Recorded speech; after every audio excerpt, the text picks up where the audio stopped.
रीवा में retired CSP और व्यापारी अक्षय गुप्ता के बीच चल रहा जमीनी विवाद शांत होने का नाम नहीं ले रहा है। व्यापारी द्वारा रिटायर्ड सीएसपी पर बाउंड्री गिराकर जमीन पर कब्जा करने के लगाए जा रहे आरोपों के बीच दूसरे पक्ष से अब रिटायर्ड सीएसपी ने भी बड़ा पलटवार किया है।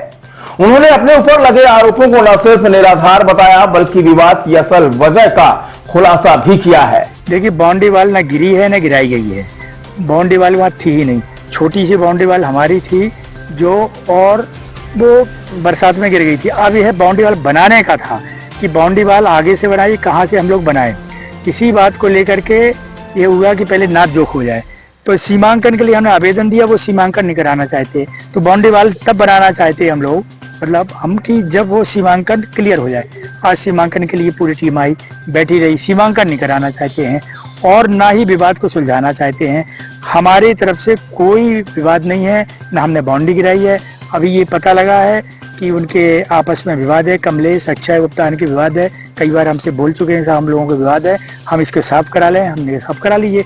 अब क्या मालूम किस तरह से साफ कराई उन्होंने।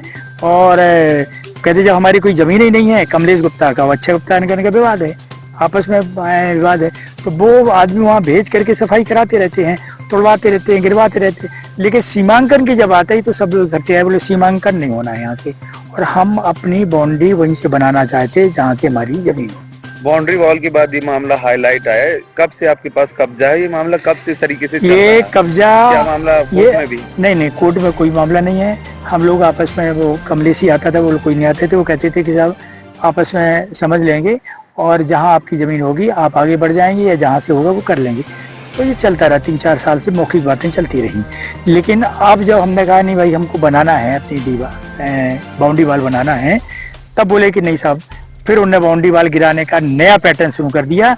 बाउंड्री वाल बनाने की बात करने से बाउंड्री वाल गिराने का पैटर्न शुरू कर दिया उन्होंने। दूसरी चीज, न फिर सीमांकन का मैटर ही खत्म कर दिया कि नहीं सीमांकन नहीं।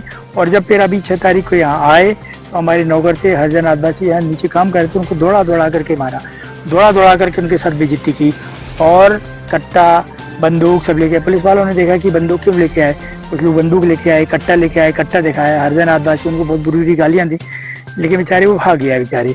फिर आकर के जब शाम के में आया रात के, तो फिर मुझे 6 तारीख को बताया। तमाम आरोपों के बीच आपका अगला स्टेप क्या है? हमारा अगला स्टेप ये है कि हम प्रशासन से यही मांग करते हैं कि जो भूमाफिया हमारी जमीन पे कब्जा किए हैं उस जमीन को मुक्त कराया जाए, सीमांकन कराया जाए। बस हमारा यही है। और जो हमारे ऊपर आरोप है, हमारे जो छवि धूमल की है, उसका उनके ऊपर भी हम मानहानि करेंगे। रिटायर्ड सीएसपी पन्नालाल अवस्थी ने कहा कि बाउंड्री गिराने का जो आरोप अक्षय गुप्ता द्वारा लगाया जा रहा है, असल में ना तो बाउंड्री गिरी है और ना ही गिराई गई, क्योंकि बाउंड्री थी ही नहीं। उन्होंने कहा कि यह पूरा विवाद सीमांकन को लेकर है और दूसरा पक्ष सीमांकन कराना नहीं चाहता है। बताया गया कि एक दिन पूर्व ही राजस्व की टीम सीमांकन के लिए मौके पर पहुंची थी, लेकिन दूसरे पक्ष के लोग उपस्थित नहीं हुए। ऐसे में राजस्व टीम पंचनामा कर वापस लौट गई।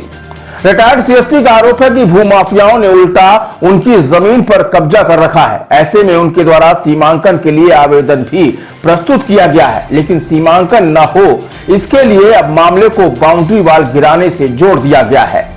उन्होंने कहा कि उनकी अनुपस्थिति में दबंगों द्वारा काम करने वाले हरिजन आदिवासी कर्मचारियों को हथियार दिखाकर न सिर्फ डराया धमकाया गया बल्कि उन्हें बेइज्जत भी किया गया। उन्होंने प्रशासन से मांग करते हुए कहा कि भूमाफियाओं द्वारा कब्जा की गई जमीन को मुक्त करा सीमांकन कराया जाए ताकि वह अपनी बाउंड्री का निर्माण करा सके।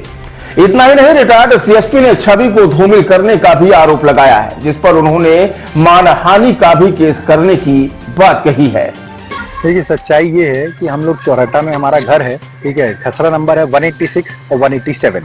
186 में उनको कोई दिक्कत नहीं है, तो 187 है ये हमारी प्रॉपर्टी जिसमें इन्होंने कैप्चर कर रखा है।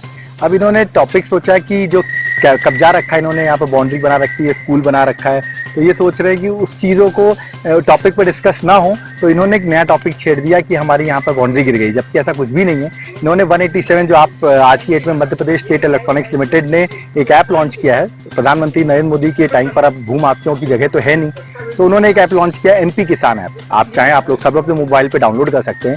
उस ऐप पे आप चाहें तो अपना खसरा नंबर डालिए, आपको आपकी प्रॉपर्टी में क्या क्या बना है ये भी आपको दिख जाता है। उस प्रॉपर्टी में 187 में हम देखते हैं तो इन्होंने पूरी तरीके से बाउंड्री जो है पूरा इन्होंने अपना स्कूल जो है पूरा कब्जा कर रखा है। करीबन 16,000 स्क्वायर फीट जो है उस जमीन इन्होंने कब्जा रखी है। तो हमारा तो ये है कि ये जो इन्होंने कब्जा रखी है इसका सोल्यूशन यही है कि सिविल मैटर है तो रेवेन्यू में जाए और इसका नाप, और हमने आज नाप के लिए तहसीलदार वगैरह भी जो उनकी टीम गठित थी वो भी आई, और सबसे पहले इंसान जिन्होंने साइन किया वो हम ही लोगों ने साइन किया कि नाप हो जाए इसमें, उन्होंने, और वो लोग नाप देने भी नहीं आए यहाँ पर।